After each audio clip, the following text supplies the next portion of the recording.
ഈ കാടിനുള്ളിൽ നിങ്ങൾ കേൾക്കുന്ന നിശബ്ദതയ്ക്ക് ഒരു പ്രത്യേകതയുണ്ട്. അത് മരണത്തിന്റെ നിശബ്ദതയാണ്. ജപ്പാനിലെ ആഒകിഗഹാര വനം.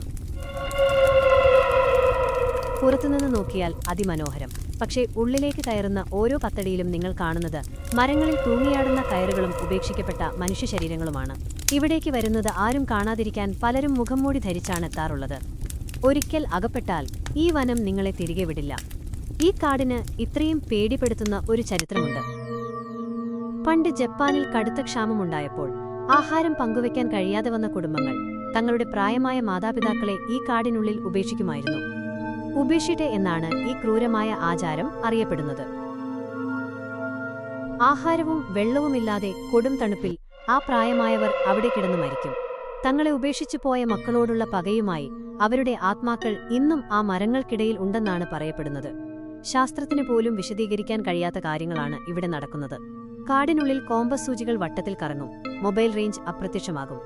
കാടിനുള്ളിലെ ഉയർന്ന കാന്തിക ശക്തിയാണോ ഇതിനു പിന്നിൽ, അതോ ആത്മാക്കളുടെ വിളിയോ?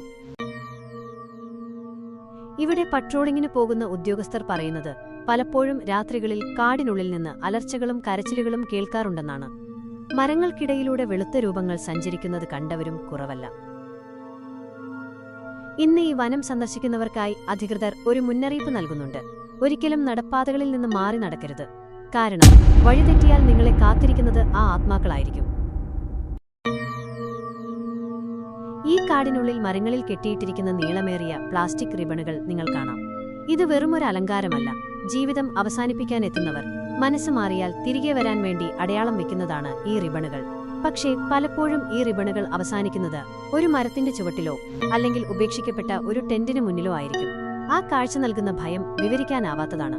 കാടിന്റെ ഉപരിതലം മാത്രമല്ല ഭീകരം, ഇതിനുള്ളിൽ അതിശൈത്യമുള്ള ഗുഹകളുണ്ട്. ഈ ഗുഹകൾക്കുള്ളിൽ ഇന്നും കണ്ടെത്താത്ത നിരവധി രഹസ്യങ്ങൾ ഒളിഞ്ഞുകിടക്കുന്നു. ഇവിടെ അകപ്പെട്ടുപോയവർ തണുത്തുറഞ്ഞു മരിച്ച ചരിത്രവുമുണ്ട്. വർഷത്തിലൊരിക്കൽ ജപ്പാനിലെ വോളണ്ടിയർമാരും പോലീസും ചേർന്ന് ഈ കാട്ടിൽ ഒരു വലിയ സെർച്ച് ഓപ്പറേഷൻ നടത്താറുണ്ട്. കാടിന്റെ അങ്ങേ അറ്റങ്ങളിൽ നിന്ന് ചീഞ്ഞഴുകിയ നിലയിലുള്ള മൃതദേഹങ്ങൾ അവർ കണ്ടെടുക്കുന്നു. ഓരോ വർഷവും ഈ എണ്ണം കൂടി വരുന്നു എന്നത് ലോകത്തെ ഞെട്ടിക്കുന്ന സത്യമാണ്. കാടിന്റെ അടിത്തട്ടിലെ ലാവ റോക്സ് കാരണമാണ് കോമ്പസ് പ്രവർത്തിക്കാത്തത് എന്ന് ശാസ്ത്രം പറയുമ്പോഴും ഈ കാടിന് അതിന്റേതായ ഒരു ശക്തിയുണ്ടെന്നും അത് മനുഷ്യന്റെ ചിന്തകളെ വഴിതിരിച്ചുവിടുമെന്നും വിശ്വസിക്കുന്നവർ ഏറെയാണ്. നിങ്ങൾക്ക് ഈ കഥകളിൽ വിശ്വാസമുണ്ടോ? ഈ കാട്ടിൽ നിങ്ങൾ ഒറ്റയ്ക്കായി പോയാൽ എന്തു ചെയ്യും? കമന്റ് ചെയ്യൂ. കൂടുതൽ പേടിപ്പെടുത്തുന്ന വീഡിയോകൾക്കായി സബ്സ്ക്രൈബ് ചെയ്യാൻ മറക്കരുത്.